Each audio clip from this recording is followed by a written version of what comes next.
questions and answers about anxiety and anxiety recovery. These questions all came from my YouTube audience. So if you guys are on YouTube and you submitted some questions, there's a good chance that I'm going to answer, as many of those as I can. So hopefully I'll get to your question. And we even had a question come in on Threads. If you are using Threads, which is Meta's new thing, I know I was like really down on Threads for a long time, but I'm actually finding that I'm enjoying it a little bit. So I actually invited some questions from Threads too, if anybody is on Threads and wants to follow along there. So let's wait for some folks to pop in. I don't know how many people we're going to get. We are officially now in the holiday season here in the US of A, actually kind of anywhere the holidays are celebrated. So I had a long weekend. It was Thanksgiving weekend. It's cold again. Winter is here. It is what it is. So we'll do what we can. So we'll wait for some folks to pop in and then we'll start to take some questions. I don't have as long today as I normally have. We're going to try and end it around 35 minutes or so because I have a bunch of stuff happening today that needs to be taken care of. Let's put the chat overlay up so you guys can talk to each other. Just a quick reminder, if you're coming from the Facebook group, Restream is going to show you just as Facebook user. I'm sorry, that's just the way it works. But yeah, so, do the best you can. If you want to tell me your name before you ask a question, that's totally fine. If you're coming from any other platform, I will in fact see your name in the chat. So that's great. So let's talk about it here. I know a lot of you guys in the comment section want me to answer questions right away in the comments, but I asked people to comment on a post on YouTube. So I'm going to really kind of get to that. And we're going to do those and then we'll see if we can get to the comments after that. So let's see. Hello, everybody. Hello, Wayne. Hello, Kaylin, Katie. Shauna, Vicky, good to see you. Just to see how everybody's coming in for. Hello, Carol. It is cold in the UK. It's kind of cold everywhere, at least in the Northern Hemisphere. So it is what it is. All right, so let's get to some questions here. So we'll get right to it. We've got 50 people in the room. That's a decent showing, and let's get to it. So let's go to the first question. This one came in from Threads. And this question is, let me put this over here. I get the feeling that this is different for everyone, but here goes. How long does the amygdala take to desensitize after a major anxious event? I'm in recovery from a major onset of OCD over the summer, and I'm in such a better place, which is awesome. But that damn cashew-sized bit of my brain still sends me a few false alarms a day. So the question here is about how long it will take your amygdala to sort of desensitize or stop firing off after an anxious event, if you will. Now, for some people, that will be, I had a panic attack, and now I feel like I'm on a constant wave of recurring panic attacks. It triggered me again. I'm back to it. How long does it take for my brain to calm down? For this particular person, they had sort of an OCD flare-up over the summer, and they're still having instances where their brain is firing off false alarms every day. Unfortunately, the short answer to that is, I don't know. Like, nobody can really tell you how long it takes for your amygdala to get the message. And therefore to sort of quiet down and to understand, I don't have to keep alerting here. Now, it's a little bit different because in OCD, those thoughts are just going to happen, right? And like all human beings have scary, anxious thoughts or unusual thoughts or repetitive thoughts sometimes. But what you're asking, what you really want to look for in that situation is, what am I doing when those thoughts come? What am I doing when I feel that discomfort? It's not so much that the discomfort is happening or that the thoughts or the symptoms are being triggered. It's what do I do with those? So how long does it take for that to calm down? It's very different. Some people have it happen really quick. That's true. Some people, it takes longer. There's really no way to say. You just want to try and give yourself the best chance of teaching your amygdala or your lizard brain or whatever it is, your oversensitized brain, that it's okay to sort of quiet things down and not be so hypervigilant and not be so on alert and not send danger signals all the time. The best opportunity you can give it is in consistently changing the way you react when you are in fact triggered. That's the way to give yourself the best chance of that. But however long it takes, it takes. So there's almost no way for anybody to say, well, it's going to take this long. That's why it's super critical when you hear people, especially in social media circles, say things like, guaranteed panic cure. I guarantee you will never have a panic attack again if you take my course or you sign up for my workshop or whatever it is. You can't have that. Or 7 days to be panic free. I've seen that sort of stuff. There's really no way to guarantee that. We can't really know. Generally speaking, the therapies that I'm always talking about are shorter duration for sure, but there's no way to guarantee like this is the way it's going to go and it's going to take this long. Okay. So let's get to the next question here. Since we had a long holiday weekend, and I will move it over so you guys aren't looking at me reading my screen over there. Since we've had a long holiday weekend, I find myself being ironically thankful We had Thanksgiving here in the States for my disorder experience and the confidence I realized from it. Do you have, I guess he's talking to me, does Drew have any, well, something, my keyboard is now dead. But that, do you have any elements that you are particularly thankful for pertaining to your entire experience? Well, that's a good question. And it's something that I talk about quite often. I've been known to say that there's gold being forged in the fires of anxiety. But before I answer the question, which was posed to me, which is, do I have anything that I'm particularly thankful for in terms of what I took out of my recovery and my anxiety experience? Let me just be careful here, because don't let anybody tell you that, like, oh, there's so much wisdom in your anxiety. It's telling you things, it's teaching you things. You should be thankful for your anxiety. No. When you are struggling, and when I was struggling, there was no way in the universe that I saw this as something I was supposed to be thankful for. Like, oh, let me be thankful for this experience. No, while you're in the middle of the experience, you will be anything but thankful for it. You will be anything but grateful for it. That sort of stuff only comes afterwards. And unfortunately, that seems to be the case. It only comes later on that you discover, like, oh, I can actually look back on the experience and take things out of it. I can tell you that you are learning things as you go that will help you down the road and stay with you for the rest of your life. But while you are in the middle of it, no way are you feeling in any way grateful for that. So I don't mean to sort of like say that, oh, you should be grateful for this, or that anxiety is wise in some way. Disordered anxiety is not wise at all. It's completely stupid. It makes no sense. It doesn't have a real basis underneath it.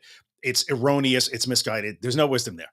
But what did I take myself out of this? I think one of the things that I've probably took out of the experience that I could say, if you could make me pick one thing, it would probably be my ability to assess. I'm gonna say a threat, but threat has a very wide definition in this situation. I am so much better at threat assessment, and by that I mean what's actually important in any given moment. So when you spend so long, and you guys in the room can totally understand this, treating everything like it is urgently important, right? You are under threat, you are terrified, and you feel like things are just absolute. Hang on a second here. Let me just take a look at what I got going on here. This person, I'm going to put user in timeout. I'm not a big fan of, other coaches and people like that to try to slide in to kind of piggyback on this stuff. So anyway, I think for me, the threat assessment is one increased ability to determine what is actually a threat and what is not. More accurately, or more generalizable, would be what is important and what is not in any given situation at any given time is greatly enhanced. The things that I would think are super important these days, very few things are super important or urgent or demand immediate, urgent, evasive, frantic action. Very, very few things. And I take that completely to sort of, I will attribute that completely to my recovery process. And that has helped me in a long way throughout the rest of my life since my recovery, and it will stay with me for the rest of my life. So I think that the increased ability to be more discerning as to what requires immediate action and what isn't that important is something that I definitely learned. So let's see what's going on in the comment section real quick, and then we will see what we got going on.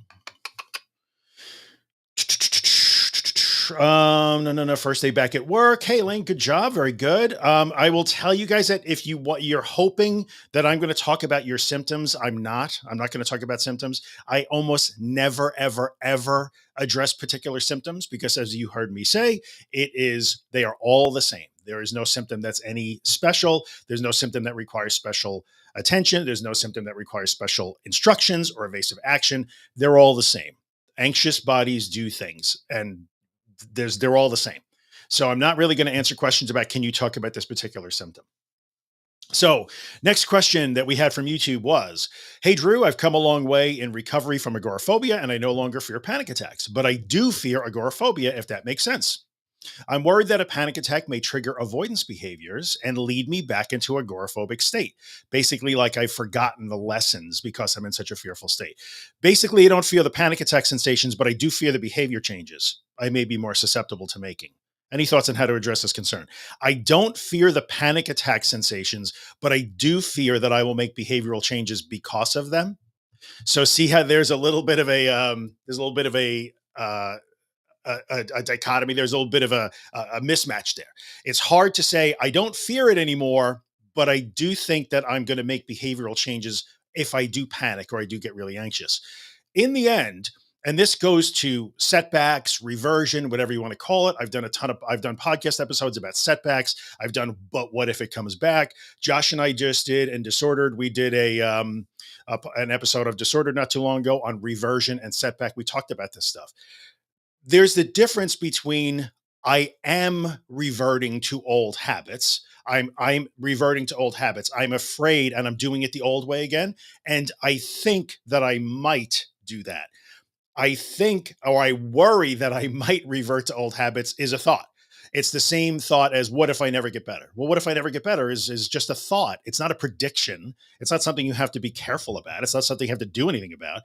What if I go back to my old behavioral habits is a thought. It's not a thing that has to happen. But if you do find that you have been triggered after a while of maybe not being triggered, and you sort of accidentally revert to those old habits or those old ways of dealing with anxiety, you do go into retreat, you do go into avoidance. You can't not know that. So just asking the question indicates that increased level of metacognitive awareness that you would know, oh, wait, I'm doing that thing again, that where I'm retreating. I'm doing that thing again where I'm asking about my symptoms. I'm doing that thing again where I'm treating myself like I'm fragile or in danger. So when you catch it, you go back again. So this is one of those things that people get really stuck on. What if I never get better? What if I start to avoid again? Well, you're trying to predict things that haven't happened yet and might never. But if they do, well, what would you do? Just go back to the new ways as best you can. So this is one of those questions that I totally get, but it's similar to the what if I never get better? I keep thinking, what if I never get better? Then go ahead and keep thinking that. It's just a thought. It's okay. So the same thing here. I keep worrying that I might revert to old avoidance habits. Okay, well then go ahead and worry about that. You can't stop your brain from having those thoughts, but you don't have to take any action based on those thoughts. And if you know that you might be doing that, then half the battle is already won. Oh, I fell back into old habits for a couple of days. Time for me to get back on the horse. That's a good thing, right? So hopefully that helps. Next question. We have about 4 or 5 more of these that we're going to get through. How far am I into this? 12 minutes. Okay, we're doing good. And then I'll probably be able to go into the comments. Let's see. I've just listened to your Do the Opposite episode. As a chronic people pleaser, I've always done the opposite of what I actually wanted. Eventually, it led to breakdown and subsequent agoraphobia. I vowed I was always listen to what I wanted and not what everyone asked of me. But I think that level of self-care turned into stay safe, do nothing. Could you offer me some strong words about how I can do the opposite and not wind up back where I was when I used to do the opposite? Okay. So do the opposite in the context of anxiety recovery is I want to avoid, I want to retreat. I want to try to stop those uncomfortable feelings. I want to get away from them. I want to try and manage my body to the umpteenth degree and micromanage my hormones and make sure that I'm never triggered and try to keep my life like this. That's what I'm talking about. That's what you want to do when you're afraid. You want to get out of the uncomfortable, afraid feeling. And so you do things to try and manage that, stop it, run away from it, avoid it, flee it, escape it, be safe from it. Do the opposite is I'm going to have to allow myself to be afraid and uncomfortable right now. I think there's confusion in this question because as a people pleaser, do the opposite is, well, I don't really want to go to that party, but I have to go to that party. Otherwise people might not like me or they'll think I'm being mean. Okay, true, that is the opposite, but that's a different opposite. That's a totally different thing. That's like trying to equate, well, I really like vanilla ice cream, but I keep eating chocolate. So I'm doing the opposite and that's bad. Yes, it's the opposite, but that's not the opposite I'm talking about here. So I'm only talking about when you feel that the state, your emotional state, meaning I'm uncomfortable, I'm afraid, is something that you need to avoid. That's when you do the opposite. So hopefully that helps. I think you have do the opposite almost universalized in your life. Doing the opposite. I understand that a people pleaser is doing the opposite for the sake of other people, but that's not what we're talking about. We're talking about doing the opposite and going toward your fear, like surrendering to it, tolerating, willfully accepting it, all of those things, practicing getting through it and navigating through it. That's the opposite that I'm talking about. I can understand. So I can see where that might be a little bit confusing, but hopefully that helps. Different opposite. So let's see what's going on in the comments real quick. No. I'm going to scroll up. I'll get back to these. I just want to see if anything's happening while I'm reading these questions. Um, Consistent. All right, we'll get back to those. So let me go to another question from the YouTube audience that came in on my post from Monday, Sunday, whenever. Today's Monday.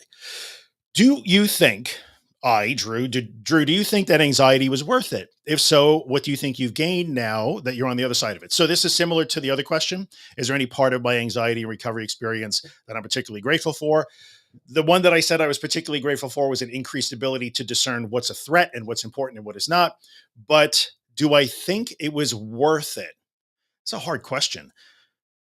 I will often say, and I mean this, I'm not making this up, that I would do it again if I knew that I was going to turn out to be who I am now and learn the lessons that I learned. I would do it again.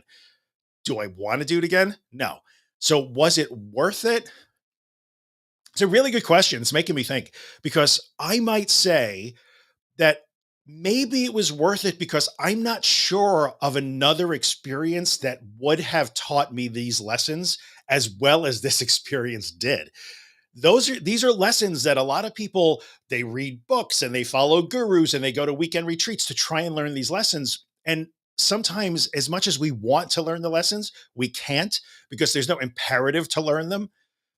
And I think that my anxiety situation created an imperative. I had to learn the lessons.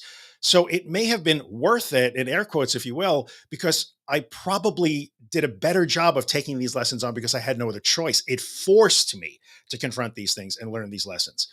But I'm not sure it would be worth it otherwise. Like, I would do it again to learn these lessons. I would like to say that, well, yeah, but there were probably other ways to learn those lessons. But would I have? I don't have a good answer for that. It's actually a really good question. One day, when I'm done with school and everything, one of the projects I will do is a book called Lessons from the Panic Zone, which I have about 20% written. It speaks to these kind of questions. What did I take out of the experience? What lessons was I learning when I wasn't, I didn't know I was learning them, but I look back and say, oh, that taught me this. I will write about that one day. And this is a really good question that this will follow me into that book, I think. Was going through anxiety worth it? Yes, in some ways, no in others. But again, let me reiterate what I said earlier. While you're going through it, in no way, shape, or form would I expect anybody to think, oh, this is so worth it. Like you just want out. I get it. Totally fine. You don't have to think that it's worth it while you're going through it. So good question. Thank you. Let's go to the next one. I've gotten really far in my recovery. I'm at a point where I keep searching for more and more to expose myself to. That's really great. I still have a few things I'm avoiding, but at the same time, I'm living my life and exposing myself to things as they come, and I'm open to it. Awesome. That's really great.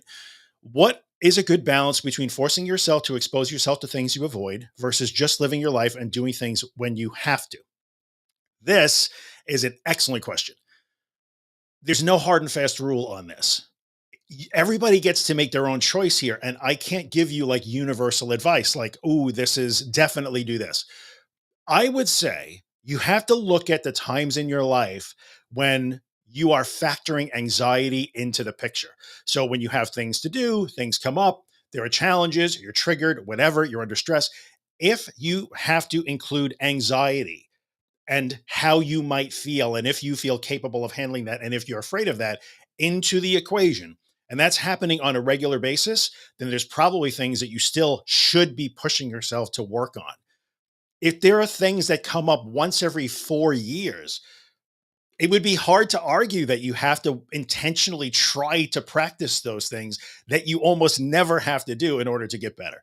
It's that's a practical consideration. It would almost make no practical sense to do that. So you really have to look at what is the impact on my life. If my anxiety is at the point right now, my recovery is at the point where 99.99% of the time, I'm not even thinking about it. And every once in a while, something will be a little scary to me and I do it anyway. And okay, I'm all right. Then I don't know. It's hard to say. Do you want to push it? Then push it a little bit more, I guess. But it sounds like you might not have to.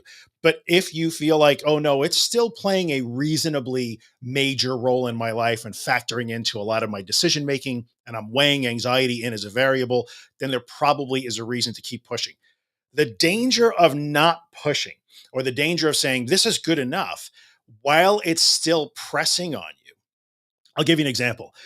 If you have been stuck on your sofa for a year and a half, and now you can go to the supermarket and take the kids to school and maybe go out to dinner with your partner once in a while, but I still can't go too far and I can't really leave the house without a safe person. And vacation or going on a holiday is right out of the question. And I'm still terrified and having panic attacks and huge amounts of anticipatory anxiety before holiday gatherings with the family.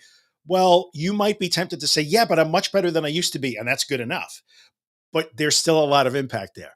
And the danger is when you get to the good enough, but yet you still feel a lot of anxiety and it's pressing on you, it's not good enough.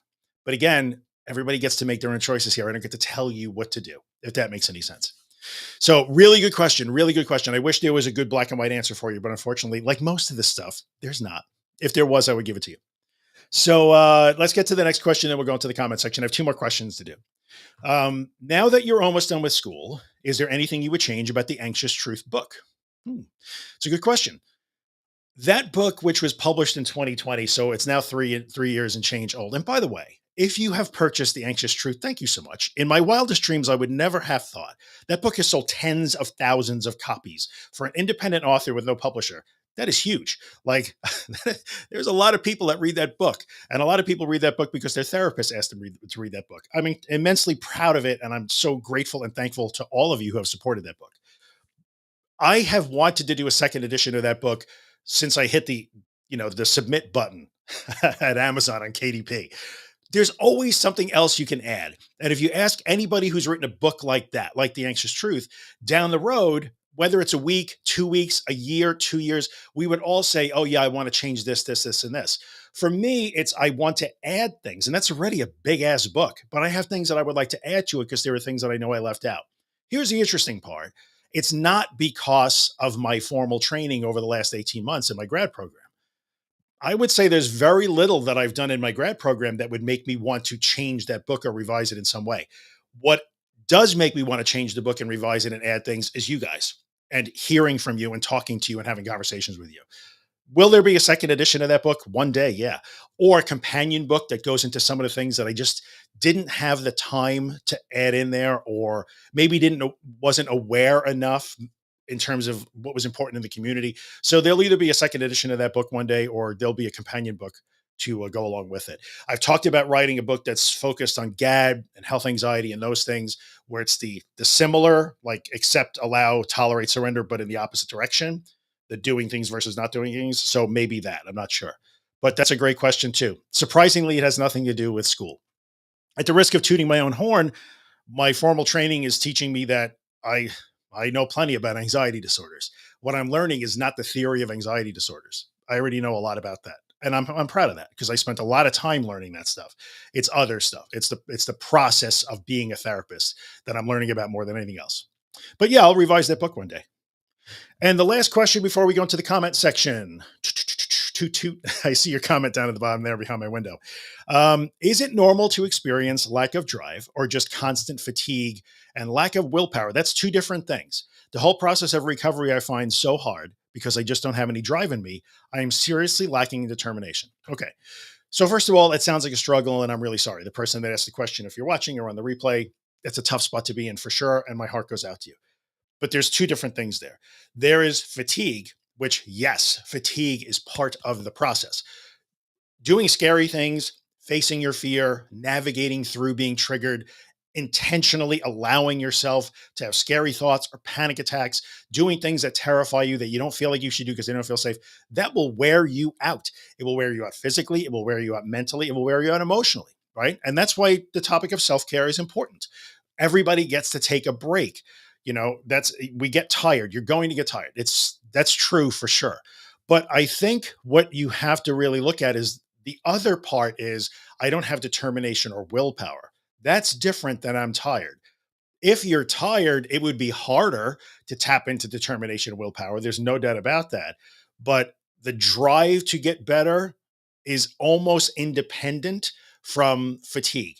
Like everyone will experience fatigue. Unfortunately, the desire or the drive to get better, I'm not going to call it willpower. I'm going to call it maybe discipline or commitment.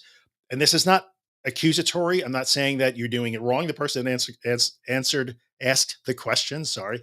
But when we get tired, our motivation and our commitment will go up and down. There's no doubt about that. But it's hard to find a way to tap into those things. You have to really find a way to tap into why you're doing these things. I always tell people it's not enough just to do scary things. You have to recognize why you're doing scary things. I'm doing this so I can learn lessons. What did this teach me? Otherwise, you're just repeatedly doing scary things. And then, oh my God, that was so scary. Oh my God, I don't know how, I barely made it through that. Oh my God, this is exhausting. Yeah, it would be hard to find motivation or willpower. I'm trying to use the words of the person who asked the question, or determination in that.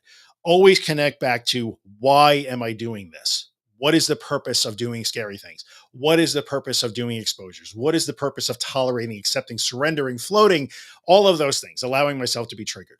If you can stay connected to the purpose of that, you're still going to have crappy days where like it's frustrating and you feel like it's not going fast enough and you're angry and all of the things. That's okay. You're allowed to be human. But sometimes it's a little bit easier to stay connected to that sense of determination or commitment or discipline and recovery. If you remember, oh, that's right, why this is why I'm doing this. If you forget why you're doing it, or you're just doing it because you think, well, he said do scary things, so I'll just keep doing scary things, but it's not going away. Yeah, your determination or your willpower will begin to sag in a big way. So you always be connected as best you can to why you're doing these things. I think it kind of matters, right? So for those of you who sent in questions ahead of time, thank you so much. I appreciate it. I could do about another 5 or 10 minutes. So I'll go into the comment section and let's see what I can get. 85 people in the room. The audiences for these are getting bigger, which is kind of cool. And I appreciate you guys hanging out. And I could tell it's a good live stream when the audience number doesn't go down. So let's scroll up to the top here and see what I can do. Some of the questions I'm not going to answer because sometimes you get in the habit of like, well, I know the answer to this, but let me just ask it again, just so I can hear him say it again to make myself feel better. So some things I'm just going to skip. I talked about symptoms. I'm not going to talk about symptoms. Let's see here. It is a whole vibe. The gloomy lighting is a whole vibe. I'm going to change some stuff around with camera stuff. I'm actually going to set up another area where I could do these live streams and record videos. That will probably be ready in a few weeks. We'll see. But yeah, so things are changing. I have an irrational fear that fast food restaurants poison me, and I know that sounds super weird. That doesn't sound. He'll put it up on the screen. It doesn't sound super weird at all. As a matter of fact, that is a fear that I had too. Not food. I mean, I guess I felt that the food in my house had been poisoned.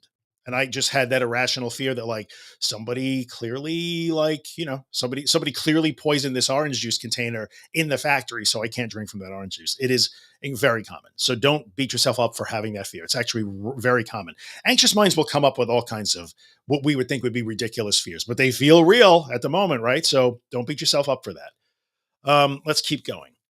Hey, Jen, Panic and Pears. Nice to see you. Hey, Mara, how are you?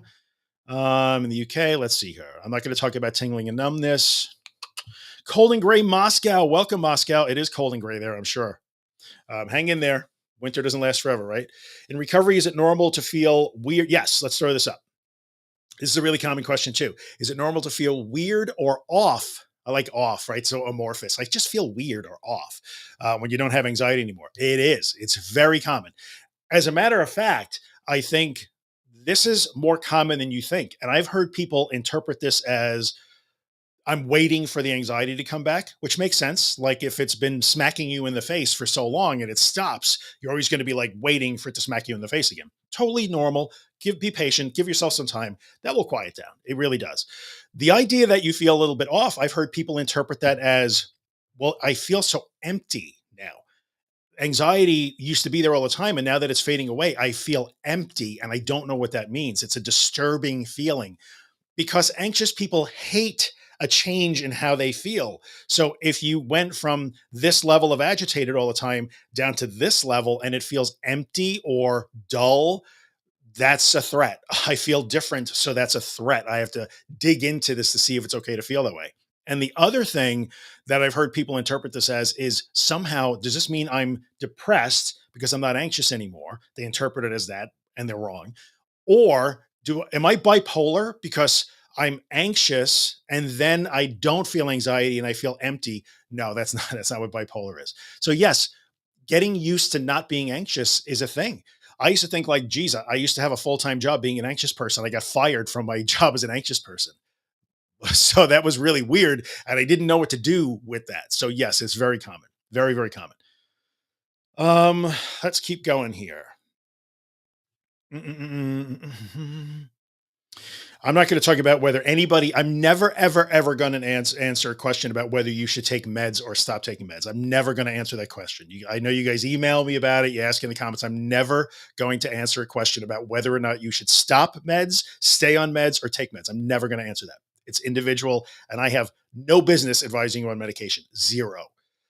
So just, I know I'm really being a little aggressive on that, but just for the record, you can ask me that question all day long. I'm never going to answer it. Can you talk about exposures for GAD? GAD doesn't need exposures. GAD is the exposure. So, as a matter of fact, if you listen to Disordered, coming up on Friday, which is December 1st, is our GAD episode. I have done episodes. I have 2 episodes on The Anxious Truth about GAD with Dave Carbonell, and one I did myself. And then Josh and I are going to have an episode in Disorder that comes out on Friday, and we talk about that because people with GAD are like, well, what are my exposures? You're in it. You're actually in your exposure. That feeling of like, I'm worried and I don't know why I'm worried, but I have to worry. And I'm a thinker. I'm an overthinker. I'm keeping track of everything. That's your exposure. That's actually your exposure. So GAD, the state of anxiety fueled by worry and over analysis, is the exposure. You're in it. So the exposure there is like, I'm going to have to leave this be and stop trying to fix it and stop trying to fix everything and see what happens. So it's important. I'm going to ask that you guys not give each other not give each other medical advice. Vertigo is a symptom, not a disease. Okay. So just, I don't do that, please. We're not here to like suggest diagnoses of medical disorders, medical issues to people. That's not okay. So please stay away from that. Thank you.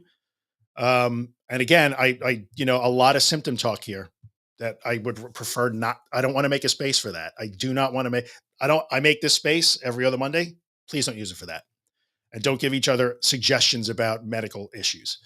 I know you think you're helping. There's a reason why we should not do that. So it's very important. Let me explain that really quickly. How much time do I have left? A couple minutes. Let me explain why I say that. Because in the situation where you are dealing with an anxious mind, suggesting things, even though you think you are helping, can often drive the person you are talking to into a compulsive, obsessive frenzy of asking doctors and Googling and reading and all of those things. That's why I say you can't do that. I know you guys mean well, but number one, it keeps us stuck on I have to fix my symptom and treat it like it's special and treat it like I need to find a solution to it, or else I can't live. And the second thing is you can accidentally send somebody into a frenzy of trying to figure out a medical diagnosis. So I know everybody means well, but we can't do that. It's really important. Um, let's see here. Use the same approach to SSRI withdrawal. Again, I'm not going to talk about that stuff. I did 3 episodes of The Anxious Truth where I talked about my own experience with medications. You can go back and listen to those 3. I kind of said in those episodes, it's an individual choice. I cannot give you medication advice. Sure, just keep doing it. No problem. Let's fix that. Let's fix that right now. Okay, so we're done with that now.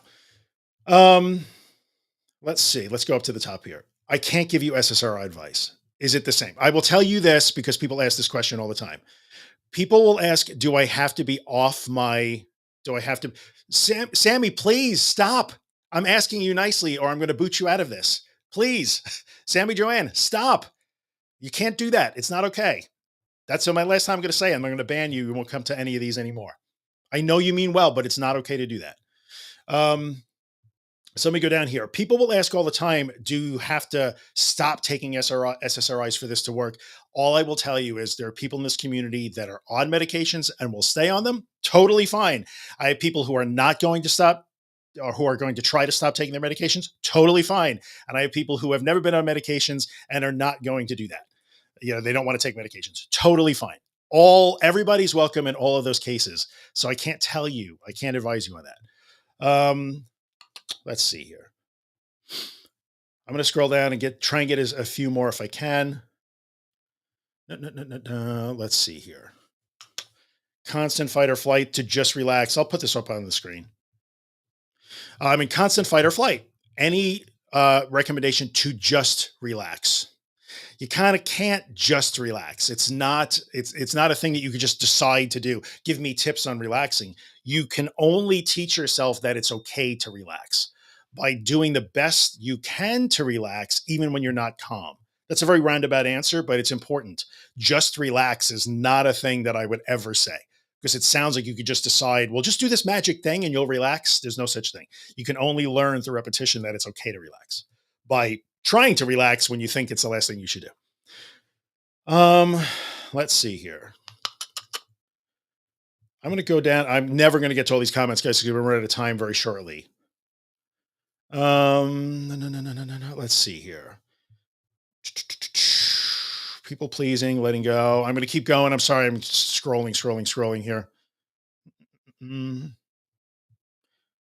Would you say some of this seems to stuck about being stuck, or how to respond to all day physical symptoms? These are some questions that I've heard again and again. I can't answer all of them. I'm trying to find like a unique question here. Mm. Yes, I will answer this one, because this is one of those things that sometimes people will ask me this. Be honest, how you felt when the anxiety hit you. Be honest. Like, do you think I'm lying? Do you think I'm pretending that I was afraid? I was effing terrified. So I get this. I'm not taking it personally, but I will point out that it's very common for an anxious person to look at a recovered person or a recovering person with like the side eye. I don't think you were really that afraid. You couldn't possibly have been afraid.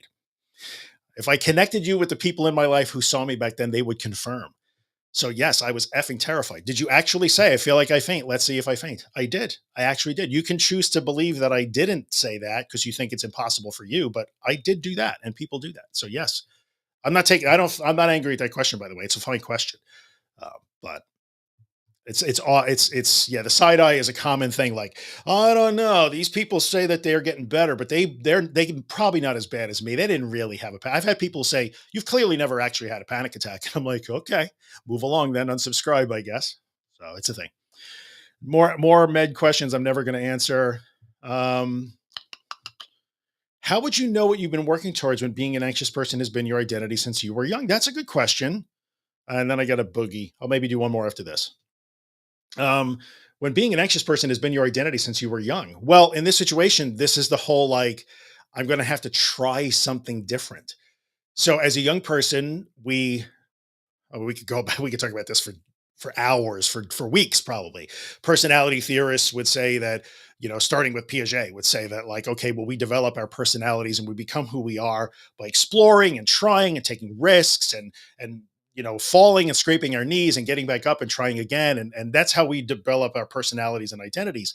An anxious person who's decided I shouldn't do any of that stuff, you would have to start to take those risks now. Now, some of the tricky thing is when we do it a little bit later in life, maybe we don't have those caretakers around to say, it's okay to fall and skin your knee. I'll pick you up and send you on your way. I know you can do it. That's where you start to self parent a little bit. I'm glossing over this in a huge way, but it would involve going through that same process of risk taking and exploring and trying new things, even though it seems like, oh, I can't do that. That's too scary. But that's how we learn. I would say not even as a young person or as a child, but that's how we change throughout our entire lives. We try different things, even though we don't know if we're going to like them. We don't know if we're going to be good at them. Maybe they're scary. That's how people do it. So I get that might seem like, ooh, that seems like a tall order. And it is. Don't get me wrong. I understand where that would sound like, oh, I can't do that. But I would say that's the direction you probably want to look in there. That's a big, big question. It's a great question. We could talk about that for months. I'm going to scroll down closer to the bottom. Da, da, da, da, da, da, da, da. Let's see. How do I know if I'm depressed? Okay, I'll throw that up because this is a really super common thing too. And then I get a boogie. But how do we know if I'm truly depressed or just sad from my anxiety? Well, sometimes you don't. But just keep in mind the thing that where anxiety will say, you should be afraid, be careful of depression. Anxiety and depression, two sides of the same coin. All these ridiculous things will go through your head that you hear in social media circles that are not necessarily accurate. And then the fear of depression. Am I depressed? Am I just sad? Am I depressed? I'm kind of a low mood today. Is that depression? If you're struggling under the weight of the fear that you might become depressed, then this becomes an impossible question to answer, because anything that isn't happiness, or at least something well defined like an anxious or fearful state, you may interpret as depression. depression is not just sadness. I will tell you that. So somebody who has diagnosable depression is way more than just sad. Okay. Oh, I didn't mean to put that up. I'm sorry. Or maybe I did. I don't know. So depression is not just I'm sad. Depression is way more than I'm sad or I'm in a low mood. Depression is loss of interest, loss of motivation, inability to handle small tasks. There's a whole pile of things. Most of the time, a person who is becoming depressed knows that they're becoming depressed. They don't generally have to ask because a lot of things change and they change at a level where you say, this isn't exactly right. This isn't exactly right. So, um, let's see here. Yeah, how do you know if you have POTS or panic? Do you ask a doctor? So nobody on the internet should diagnose you with either POTS or panic disorder. Nobody, not me, not anybody else. The internet should not ever diagnose you. And then let's see. This is the last comment that I'll put up because I appreciate this comment. Premium, that's a good name. This is so surreal. I empathize and was the same as a lot of these folks. Once you get a bit recovered, you see the patterns from others with the way they are asking questions. It is super surreal. You are 100% right. It is very surreal. And I would say that you guys should probably hang on here. Let me hide that. Should take that comment to heart because a lot of times you are relating to anxiety a certain way now. If you're in the struggle right now, you only know this is how I see anxiety. This is how I see panic. This is how I see my OCD. This is how I see scary thoughts about my health or my symptoms. This is how I see them now. What you don't understand is as you go down the process, you won't always see them that way. So when you look at somebody who is further down the road, say somebody like me or somebody who's further down the recovery road, maybe not yet recovered, but working on it, they've come before you, they're ahead of you, they have learned to relate in a different way. So often you will look at present you, today you, and the way you see your anxiety and fear and think there's no way those people could possibly be doing that. But I get that, but they're doing it because they've gone down the road further and they've taken those risks, taken those chances, done those scary things, done those brave things, and they've learned lessons from it and they've changed. And their reaction and relation to anxiety and fear and uncertainty and discomfort has changed. So we all have things that sometimes people will say, well, I used to hate that particular food, but for some reason now I like it. I'm not trying to equate panic attacks or agoraphobia or OCD with Brussels sprouts, but if you never liked Brussels sprouts, but somehow you do now, it would be very difficult for old you that hated Brussels sprouts to possibly fathom that you like them now. But yet that does happen. It's a very simplistic analogy. And again, I'm not trying to minimize what we're talking about. It's not vegetables, but that analogy isn't entirely inaccurate also. So anyway, guys, I am out of time. Unfortunately, I can't hung around for 42 minutes anyway. I kind of have to hit the road, so I will throw some stuff here. If you are interested in all of the goodies, somebody mentioned The Anxious Truth, which is the book that I wrote, my other books, all the podcast episodes, Disordered with Josh Fletcher, courses and workshops that I do, all of this stuff free and otherwise are absolutely on my website all the time right here, theanxioustruth.com. Go check it out. And please, you can go to theanxioustruth.com. There's a little magnifying glass icon in the corner of the screen or in the hamburger menu if you're on a phone and search for what you want. Can you talk about if you put in heartbeat or heart or dizzy or vertigo, you're going to find that in a podcast episode I probably did 5 years ago. It's possible. So avail yourself of those resources and use the search tool as best as you can. And that's it. I will be back again in 2 weeks. We don't do these every week, but we do them every 2 weeks. Then next week, we'll have another episode of The Anxious Truth. Every Friday is an episode of Disordered that I do with Josh Fletcher. That's at disordered.fm. The next bunch of episodes of The Anxious Truth are something that I'm going to call the Foundations series, where I'm going to go right back to the very basics. And we're going to do probably 6 to 8 episodes that cover the very basics of this. For those of you that are new, those will be really valuable. For those of you who want a refresher, we're going to be a little bit more video oriented, a little bit more YouTube slanted, and try and teach things a little bit more effectively than I did in the past. Thanks for hanging out, everybody. I'm out. If you ever want to hang out here and come back and see these again, subscribe to my YouTube channel because they're all in a playlist called Recovery Monday. That's it. See you in 2 weeks. See you on Friday on Disordered. See you next week on The Anxious Truth. We're out.